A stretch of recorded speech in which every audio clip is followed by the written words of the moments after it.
জানুয়ারির এই প্রথম সপ্তাহটা হচ্ছে স্টুডেন্ট সপ্তাহ, স্টুডেন্ট উইক। তো এর জন্য বিভিন্ন ক্রিয়াকলাপের সঙ্গে ছাত্রছাত্রীদের নিয়োগ করতে হয়। তো আজকে সেক্ষেত্রে ছাত্রছাত্রীদের আঁকার প্রতিযোগিতা করেছি আমরা স্কুলে। তো ছাত্রছাত্রীরা বসে আজকে আঁকছে। তো দেখব কার কেমন আঁকা। সবাই কি সুন্দর আঁকছে, সবার আঁকা অনেকে হয়ে গেছে, শুধু রং করছে কেউ। এই পাশে ছেলেরা আর এই পাশে মেয়েরা আঁকছে।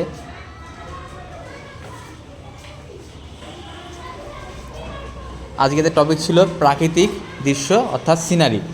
তো সিনারির উপর অনেকে আঁকছে, খুব সুন্দর আঁকা।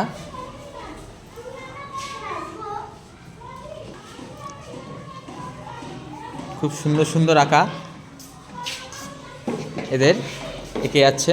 তো এখান থেকেই ফার্স্ট, সেকেন্ড আর থার্ড পুরস্কার তো দেওয়া হবে। সবাইকে তো সান্ত্বনা পুরস্কার দেওয়া হবে, তবুও একটু বেছে নেওয়া যাতে তাদের মধ্যে উৎসাহ বাড়ে। ফার্স্ট, সেকেন্ড, থার্ডের জন্য করা হবে।